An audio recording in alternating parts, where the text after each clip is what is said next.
I've been an HK addict for a long time. In fact, if we were going to put an exact date on it, I would have to say that my love affair with those two magical red letters dates back to the 1988 Nakatomi Tower Christmas party. And I'd just like to go on record that Die Hard is the greatest Christmas movie of all time. With so many great movies like Die Hard with all these awesome HKs in them from my youth, when I got old enough, I definitely wanted in on the fun. However, when I was first getting into guns, HKs were extremely expensive.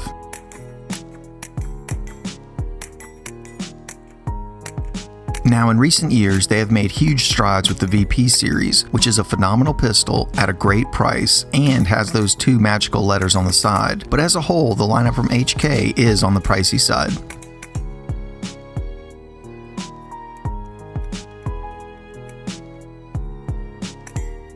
Now, I would say that the quality justifies the cost, and as time went on and I could afford them, I picked up a few HKs, but to me, that is the really big thing on this new offering from HK.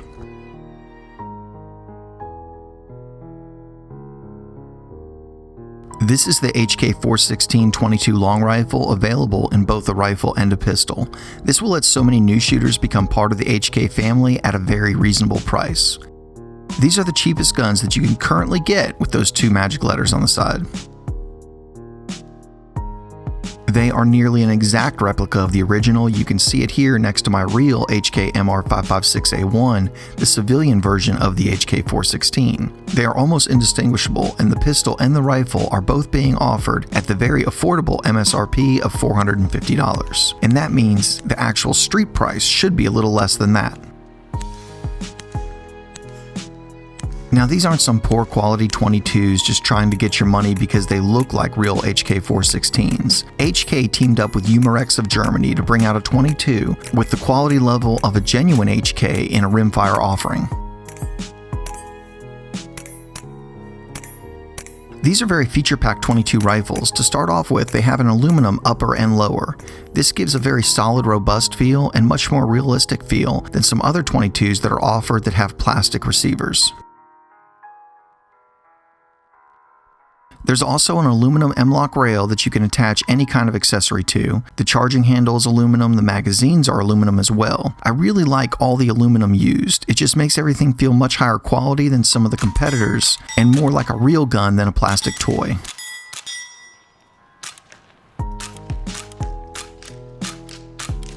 All that aluminum makes the rifle weigh in at just under 6 pounds with an unloaded magazine, and the pistol a few ounces less than that.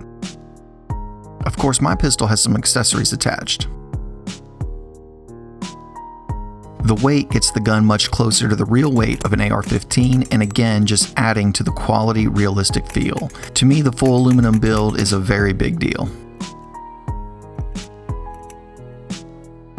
The buttstock also closely resembles the genuine HK, and the pistol grip is identical to the real HK. This is really impressive because I love the HK grip and I've always wanted to use the HK grip in builds, but it cost around $70 and I could just never justify it. Pretty amazing that they have an identical one in a gun that retails for only $450, and it does have the functional storage compartment in the bottom of the grip. They come with pretty nice adjustable flip-up sights and a rail up top so you can attach any kind of red dot or other sights you may like.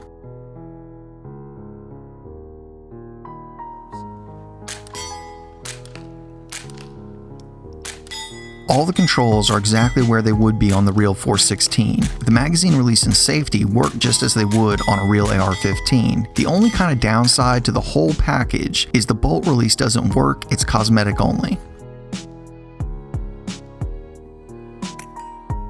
Now, this isn't a deal breaker, but I do wish that it was functional. The bolt does hold open on the last round, you just have to cycle the charging handle to reload. The trigger isn't exactly light at about 7 pounds on my scale, but it has no creep and a decent reset. While it isn't light, the minimum take-up and crispness make it feel lighter than it is, and the trigger actually feels really good when you're out pounding steel and emptying magazines way faster than you can load them, with a steady stream of 22 shells coming out the side of the gun. I really like how everything is set up, which is good because internally everything looks to be proprietary. So while externally you will be able to make some modifications using AR parts, internally not so much.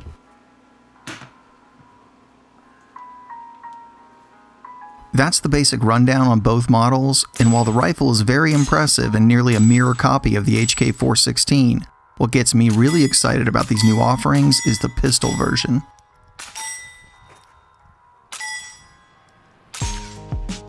This one comes with an 8.5-inch barrel, and with an adapter from HK Parts, you can easily attach a buffer tube and just about any pistol brace on the market. And now you have the baddest .22 plinker available. This thing is short, sexy, and a blast to shoot. This is probably about as cool as a .22 can get. Oh wait, there's one more thing. Both come with standard 1/2 by 28 threads, so right out of the box you can attach your favorite .22 suppressor.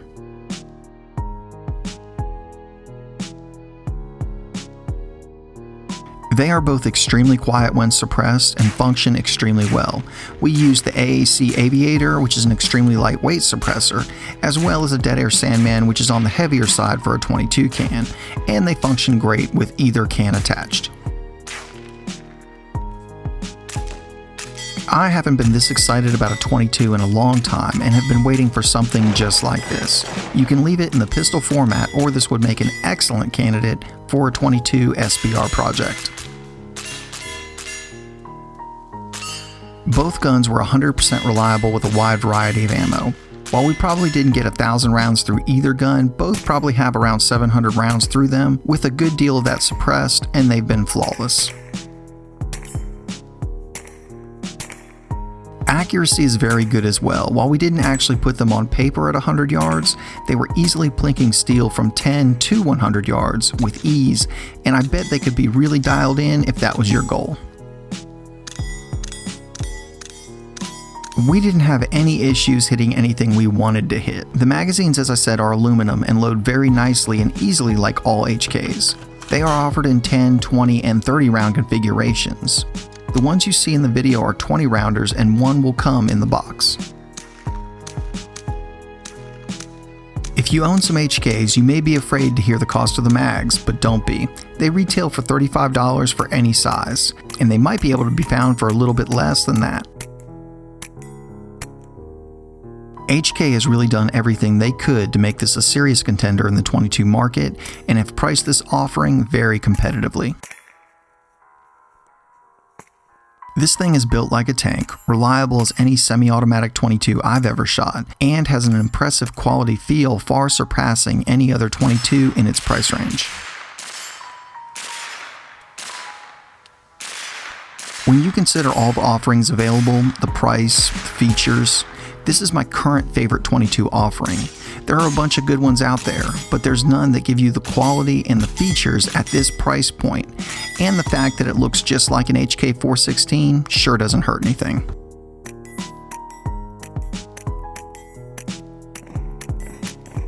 These guns are extremely reliable and have been very impressive in every way. I think that this is a great offering from HK, and while I'm thrilled with it now, I would have been totally stoked to be able to get something like this when I was younger. I think this is a great offering to get the younger generation really excited about shooting.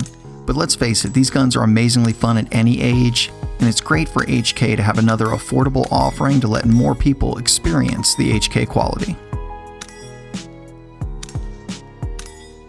As always, thank you guys so much for watching. According to YouTube, close to 80% of my viewers are not subscribed to my channel, so if you could, go ahead and hit that subscribe button right now. It is greatly appreciated. If you want to see what we're currently reviewing way before it hits YouTube, check us out on Facebook and Instagram. You can see what we're reviewing there in real time. If you want to help support Alabama Arsenal, the best possible way to do that is through Patreon. We also now have gear, so if you want to go out there and represent, there is a link in the description. And as always guys, thank you so much for watching.